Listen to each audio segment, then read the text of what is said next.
everyone? Welcome in today to the Coach KJ Carousel Dynasty. Today is our recruiting episode. We're going to go through the conference championship week. We're going to set up our college football playoff, and then we're going to look at recruiting and see who actually commits to the Florida Gators. First up, conference championship week. We have Iowa State, TCU, and that's a TCU victory, keeping them in the playoff. Next up is Tennessee and Texas A&M. For the SEC, I did not realize Tennessee actually snuck past Alabama in the rankings. They ended up losing to Texas A&M, but Tennessee probably will still be able to get into the playoff. Now it's the ACC, it's Florida State, Pitt, and this one is probably to get in the playoff. As Pitt did win, so they got in. They got the automatic qualifier. They were at number 12, so it secures themselves a spot in the playoff for sure. Had Florida State won, though, they'd have been able to get the automatic qualifier and get in. Next up is Washington, Notre Dame in the Pac-12. Washington ends up beating Notre Dame 30-24. That's going to secure themselves a spot and probably one of the top seeds here in the playoff in a first round bye. Next up's Michigan at Wisconsin. Here we go. Michigan shuts out Wisconsin. That's going to guarantee them a spot in the playoff. Wisconsin might actually drop out of the playoff now. That's pretty disappointing for them. The last game is USF at Navy, and that's going to end up being a USF victory. They blew out Navy, and that's going to secure them the group of 5 spot in the playoff. They're ranked at number 8. They might even move up a little bit. They had a really good season. Now let's take a look at our Heisman winner. It's Cartavius Norton, the halfback out of Iowa State. He came in hot at the end, and he kind of pulled away with it. As you can see, he got a bunch of first-place votes, and he led by just about 700 points. Now taking a look at the rest of the Heisman standings, of course, Norton finished at the top. He had a kind of a weak game, though, to end his season, so I'm surprised he was able to hold on. Isaiah Carlisle didn't play great for Washington, though. Justin Martin didn't play. Montrell Atwell played pretty well for A&M, but it wasn't enough to move to the top, and then James, the halfback at Oregon, didn't play. So taking a look at some awards now. Josh McCollum won the Maxwell and Walter Camp. Deontay Hunter ended up winning the Bednarik from USF. The Nagurski went to Schoonover of BYU. Brady Allen ended up winning the O'Brien. Stephen Bird of Toledo ended up winning the Doak Walker Award. Of course, the Blitnikoff went to McCollum. Cooper ended up winning the Mackey. Outland went to Naboo of Texas A&M. Yelverton ended up winning the Remington at center. Tyree West won the Lombardi of Tennessee. Deontay Hunter, of course, won the Butkus Award. Ahmad Robinson ended up beating Kewan Haas for the best DB. I thought we had the Thorpe locked up, honestly. And then looking at the Jet, we actually didn't win it this year. It was a Jegwu from Alabama. We almost always win it, but I guess when Macario Dorba got hurt, that kind of affects the chances of being able to win an award like that. Taking a look at first team All-Americans, I just got to shout out McCollum. He was a beast. He has over 120 receptions I think is what that said, and he still has the college football playoff to go. He is insane. McClellan ended up getting first team All-NCAA at D tackle. He was really, really good for us this season. I had big expectations and he met them. The one that shocks me though is Tyler Hayes being a first team All-American at strong safety. Didn't see that one coming. I didn't think he played that well.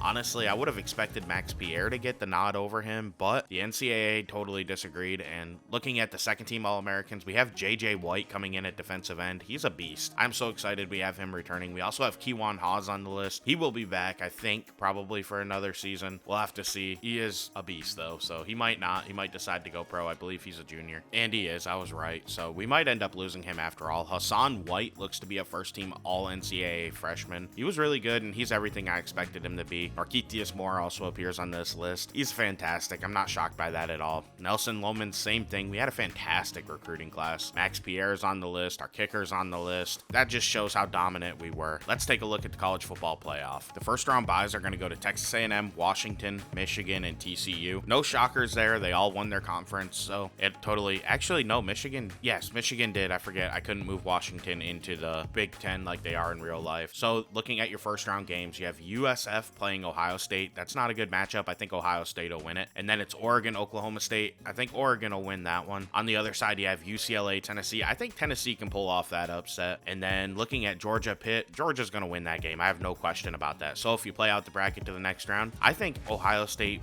beats Texas A&M. I'm just not sure about them. And then on the bottom, Oregon, Michigan. I'm going to go Oregon and give them the edge over Michigan. So that gives us a Ohio State-Oregon matchup, and I'm going to say Ohio State gets to the college football championship game. On the other side, I think UCLA, Tennessee's a Tennessee victory. And then I think Georgia beats Pitt, like I said, so it's going to be TCU, Georgia. I think Georgia dominates TCU. Washington, Tennessee. I think Washington wins that game. Washington, Georgia, though, that's going to be a crazy matchup, and I'm going to pick the upset here and go Washington. Washington. And then I think Ohio State, Washington's going to be your national championship game, and I'm going to give Washington the chance to win it all. I think they're going to do it. Even though I guess it's not an upset if they beat Georgia, they're the higher ranked team, I still think it would be considered an upset. First up, we have Adam Leavitt. He ended up committing to Clemson, and he flipped to Georgia. We didn't end up getting him. He's a D tackle. He's a 71 overall.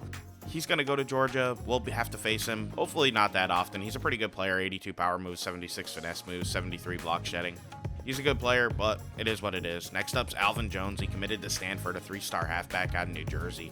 We're trying to flip him, and we can't do it. He goes to Stanford.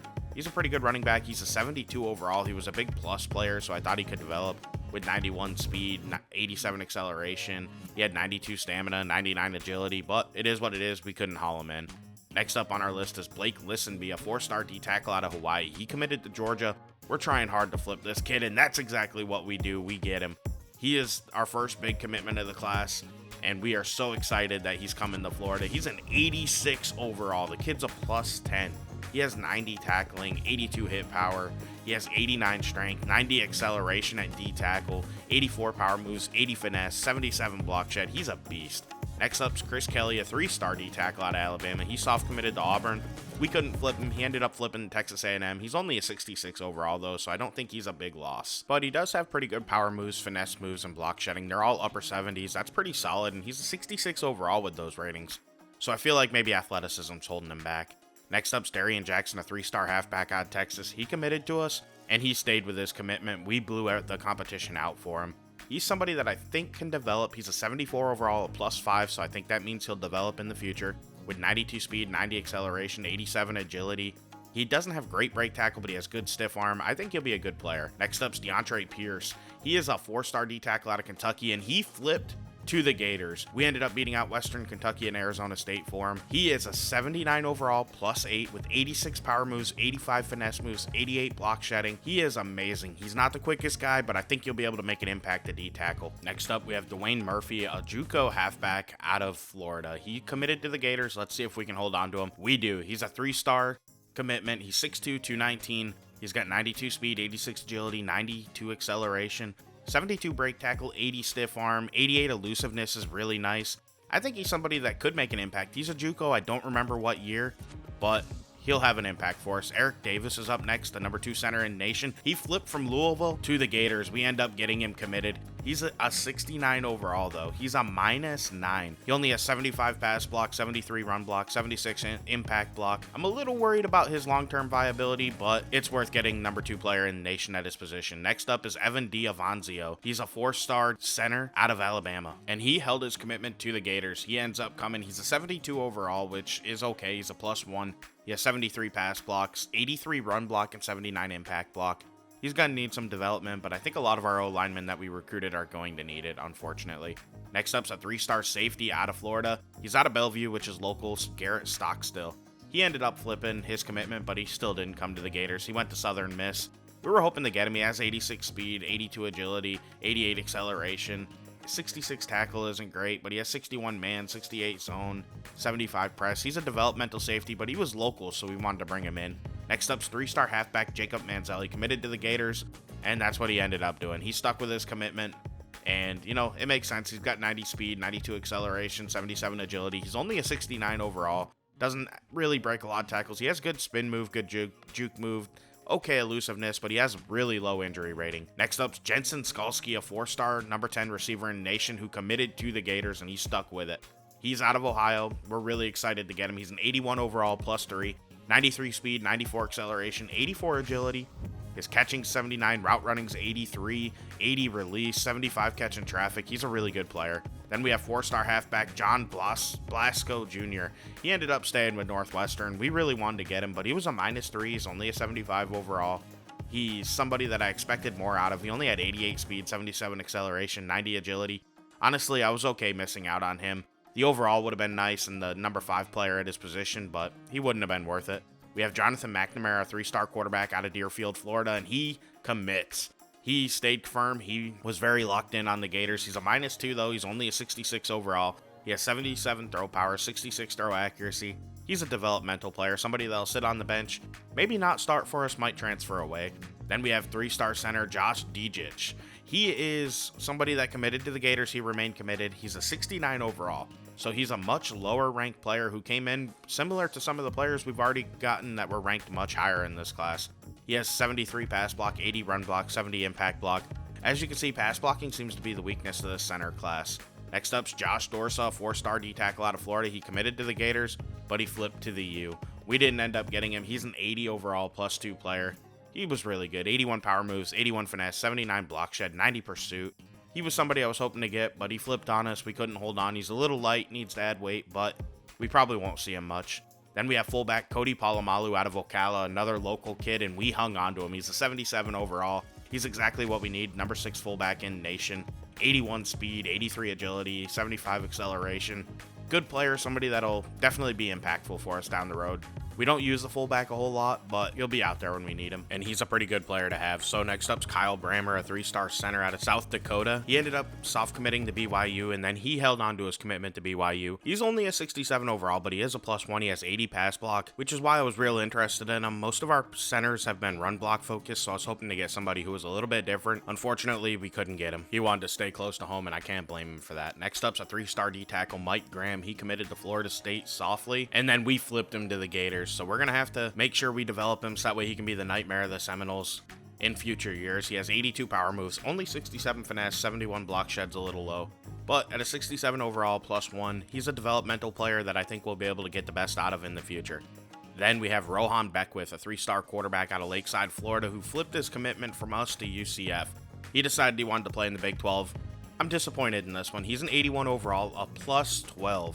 He's a pocket passer. He's only got 82 throw power, but he has 88 throw accuracy as a true freshman, and he's already a really good player, so that's disappointing. Next up's 3-star D tackle Sean Arp. He committed to the Gators, and he stayed committed to the Gators. He's 6'7", 289 pounds. He's got 63 speed, 72 power moves, 72 finesse, 75 block shed. He's a developmental player, but somebody that's good to have on your team.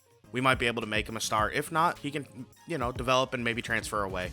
Then we have 4-star D tackle Silvanta Asuji. He committed to the Crimson Tide, and then he stayed committed to the Crimson Tide. He's a 76 overall +2. He has 80 power moves, 87 finesse, 79 block shed.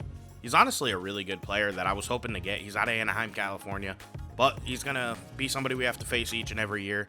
And then we have TJ DeWalt Ondijo, a 4-star center out of Texas. He initially committed to Army, and then he flipped his commitment to the Gators. He is related to Avery DeWalt Ondijo, the former receiver we had at Penn State, so we thought that connection could work out for us, and ultimately in the end it did. He's still a developmental player though, with 73 pass block, 79 run block, 81 impact block, so we'll have to see. Next up's Tommy Taylor, the second at 6'7", 229 pound 3-star receiver out of Florida, and we kept him. This guy is gonna be a star. He has 96 speed, 70 agility's low, a 90 acceleration, 64 catching, 82 route running though, 72 spec catch, 79 release. I think he's going to be a star. That speed alone is going to make him incredible, especially when you consider he's a 6'7" receiver. Next up's Tyrone Williamson, a 2-star D tackle, who's a JUCO, and we kept him. He stays with the Gators. He's a 73 overall, 51 speeds low. He's a +9 with 82 power moves, 72 finesse, 81 block shed. He's somebody that I don't know if he'll ever be a starter for us, but he's going to be a really important depth piece. Next up after that is Vincent Hill, a 4-star guard. He's the number 8 guard in the nation. He committed to the Seminoles, and we couldn't flip him. I really was hoping we could get this kid. He's a 74 overall. He's not the best. We never actually finished scouting him out, so I don't know his true overall. Somehow, I don't know how I managed to miss doing that before he committed to the Seminoles, but I was hoping to get him. Now we have 4-star D tackle Zach LaRussa. He committed to Vanderbilt. He's a number 11 D tackle in the nation. He ended up flipping his commitment, but he went to Mississippi State. He's a 77 overall, +4, 82 power moves, 74 finesse, 79 block shed, 83 tackle, 85 play rec. He's going to be a good player for the Bulldogs out there, but we were hoping to get him. Next up is Zach Lucas, a 4-star center. He's the number 10 center in the nation. He committed to the Gators. He's a 70 overall, so he's one of the better centers we have committed. He's a -4 though, so that worries me. With 69 pass block, which is low but nice. Run blocks 78, impact blocks 82. I don't know about him though. So next up, we're going to preview our bowl game against West Virginia. Once again, we have the Mountaineers. They're 6-6.